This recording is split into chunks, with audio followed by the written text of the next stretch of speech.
Good morning and welcome back, my friends, to another exciting episode here at ColeJakeTV, where we put Christ as CEO in our lives and we come together as a community of believers in Jesus to study the Bible, marinate on the words of God, and allow the very power of the Holy Spirit, that still small voice, to lead us and guide us into all areas of truth. And we do that not only as a loving community, but as one that comes together and supports one another, encourages one another. And of course, we hear over and over throughout the comment section of how people look forward to this particular podcast each and every weekday. So we're so glad to have you with us.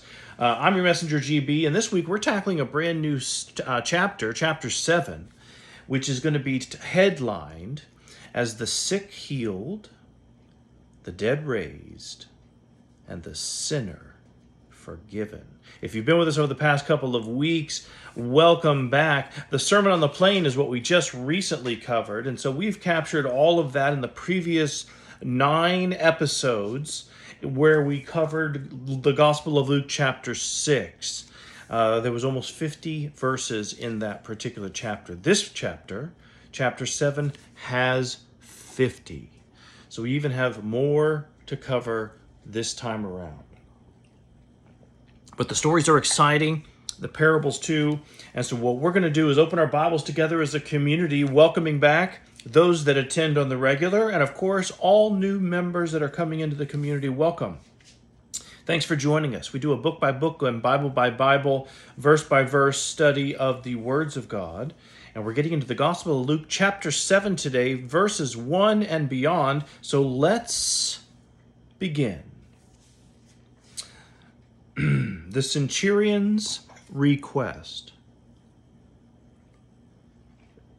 And now, when he concluded all his sayings in the hearing of the people, he entered Capernaum, and a certain centurion's servant, who was dear to him, was sick and ready to die.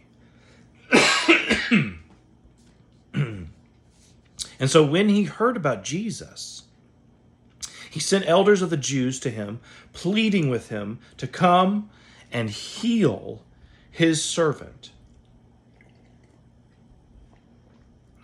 And when they came to Jesus, they begged him earnestly, saying that the one for whom he should do this was deserving, for he loves our nation and has built this synagogue. So who is this individual? Someone obviously thought to be worthy. Verse 9, Jesus heals the servant. And when Jesus heard these things, he marveled at him and turned around and said to the crowd that followed him, I say to you, I have never found such faith. I think we jumped ahead just a few verses. So we should be in the centurion tells Jesus that he needed not come. Verse 6. And because he knows that Jesus need not be present to do his work. So this is how it begins. Then Jesus went with them. And when he was already far from the house, the centurion sent friends to him, saying to him, Lord, do not trouble yourself, for I am not worthy that you should enter under my roof. Therefore I did not even think myself worthy to come to you. But say the word, and my servant will be healed.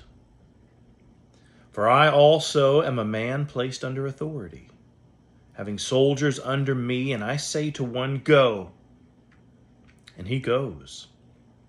And to another, come, and he comes. And to my servant, do this, and he does this. And when Jesus heard these things, he marveled at him and turned around and said to the crowd that followed him, I say to you, I have not found such great faith, not even in Israel. And those who were sent, returning to the house, found the servant well, who had been sick. Wow. Wow. So, what we see here, my friends, is after the Sermon on the Plain, which if you recall and you've been with us over the past 2 weeks, that's what we covered. So I'd encourage you to go back and listen to that.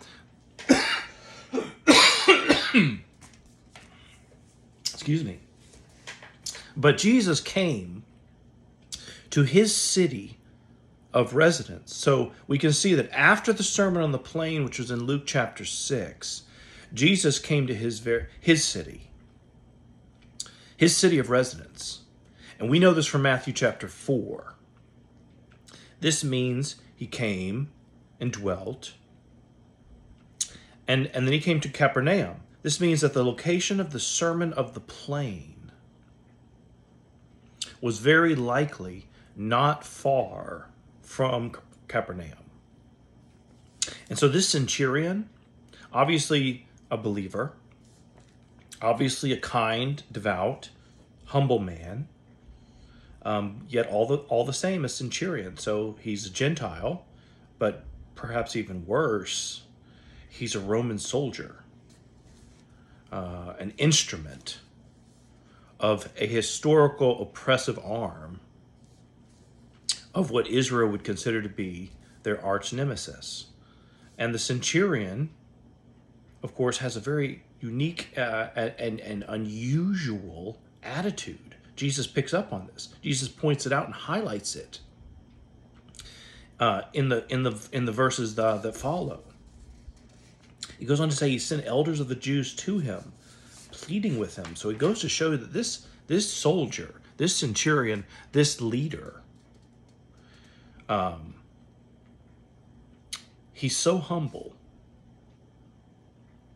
He doesn't even see himself worthy of an encounter with Jesus, the Son of God. Know who Jesus is, my friends. To my friends at NCM, who is Jesus to you? Who is Jesus to you?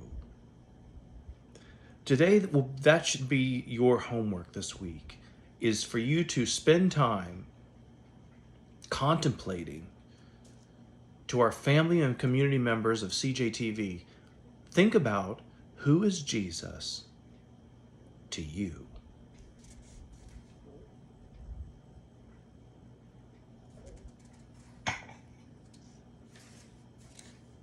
Then the centurion goes even so far as to tell Jesus that he need not even come. Jesus did not hesitate to go to this centurion's house.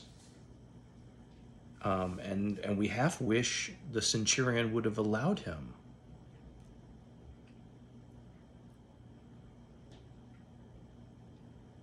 The centurion knew that the custom of that day was one where Gentiles and Jewish peoples' customs did not commingle. And it was against their customs and their laws for Jesus to have even entered a Gentile house, if you think about it. So when this centurion says, Lord, don't trouble yourself. I'm not even worthy. The centurion knew that it might be a problem for Jesus to come to his house, knowing who he was, the position he held, the rituals and the customs and the traditions of that day. He was well versed of what and how that would look. Yet he was still bold enough just to say, come, can you just say the words? So he had his friends meet Jesus on the way to say that it was not necessary for him to even go all the way to the house.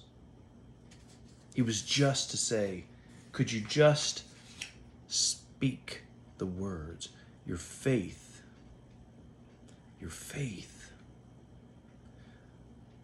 But say the word, and my servant will be healed. The centurion fully understood, my friends, that Jesus' almighty, sovereign, healing power was not some kind of magic trick. It wasn't some kind of magic trick that required some type of magician's presence.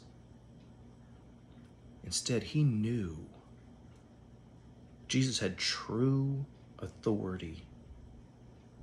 He was in true command of things to be done and see and hear.